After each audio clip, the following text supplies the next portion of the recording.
Bien, alors je vous ai dessiné un triangle BOT qui est rectangle en haut et je vous demande de calculer la mesure de l'angle OBT dans 3 cas différents.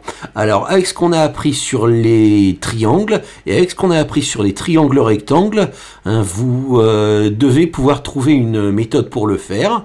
Donc je vous engage à mettre la pause, à le faire et à vérifier les réponses après. Allez-y. Bien, alors la première chose à faire, on vous demande de calculer l'angle OBT, il faut aller voir sur le dessin où il est cet angle. Vous avez vu, l'angle OBT, la lettre du milieu c'est B, il a donc pour sommet B. Donc c'est cet angle-là qu'on cherche à calculer, l'angle dans lequel je viens de mettre un point d'interrogation. Et dans le petit a, on vous donne comme information que l'angle OTB égale 23 degrés. Bien, plaçons le 23 degrés sur le dessin au bon endroit. Il ne reste plus beaucoup d'endroits pour placer des angles, c'est l'angle qui a pour sommet T. Donc voilà, 23 degrés c'est ici. Alors, comment allons-nous calculer l'angle dans lequel il y a un point d'interrogation? On a un triangle rectangle. En fait, on connaît deux angles dans le triangle, on peut trouver le troisième, mais on sait que dans le triangle rectangle, les deux angles aigus, c'est-à-dire les deux angles qui ne sont pas droits, sont complémentaires.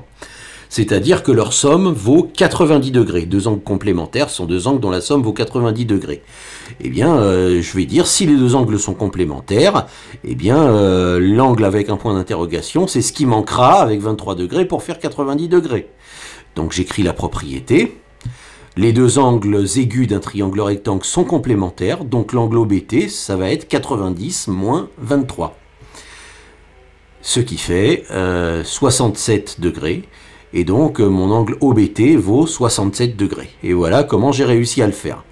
Maintenant, que se passe-t-il lorsque l'angle OTB ne vaut plus 23 degrés, mais qui vaut 34,6 degrés? Eh bien, là, si vous ne l'avez pas déjà fait, je vous engage à mettre la pause et le faire. Auparavant, on va peut-être effacer le 23 degrés du dessin pour mettre le 34,6, comme ça vous pouvez travailler. Donc, allez-y, faites-le.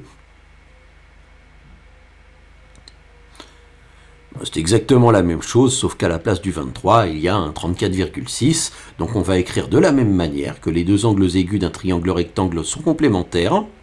Et donc dans ce cas-là, l'angle OBT va être égal à 90 moins 34,6, ce qui nous fait un total de 55,4 degrés. Maintenant, un petit peu plus compliqué, je ne vous donne plus la mesure de l'angle OBT. OTB, pardon. L'angle OBT, c'est celui qu'on doit calculer. Donc je ne vous donne plus cette mesure d'angle, mais le seul indice que je vous donne, c'est que l'angle OBT mesure 10 degrés de plus que l'angle OTB. Donc comment allons-nous faire pour déterminer la mesure de l'angle OBT, puisque c'est celle-là qui m'intéresse? Alors, on va évidemment se baser sur le fait que les deux angles aigus doivent être complémentaires. Les deux angles aigus, leur somme doit être 90 degrés, donc si je connais l'un, je connais l'autre. On va l'écrire, les deux angles aigus d'un triangle rectangle sont complémentaires. Alors comment est-ce que je fais pour avoir deux angles complémentaires, si j'en connais aucun des deux? Je peux par exemple essayer de voir si j'ai 90 degrés à distribuer entre ces deux angles. Qu'est-ce qui se passe si je donne 40, si je donne la moitié à chacun? 90 divisé par 2 c'est 45. Qu'est-ce qui se passe si je donne la moitié, 45 degrés, à chacun de ces deux angles aigus? Et ça marchera, les deux angles aigus sont bien complémentaires. La somme des angles dans ce triangle vaut bien 180 degrés. Il n'y a qu'un seul petit problème, il n'y a qu'une seule chose qui ne marche pas. Qu'est-ce qui ne va pas dans ce cas-là? Ce qui ne va pas, c'est que si je décide que ces deux angles valent 45 degrés, je ne respecte pas la donnée de l'énoncé. Dans l'énoncé, on me dit que l'angle OBT doit mesurer, regardez, 10 degrés de plus que OTB. Et là, ils sont égaux, ils ne mesurent pas 10 degrés de plus. Donc 45 et 45, ça ne va pas.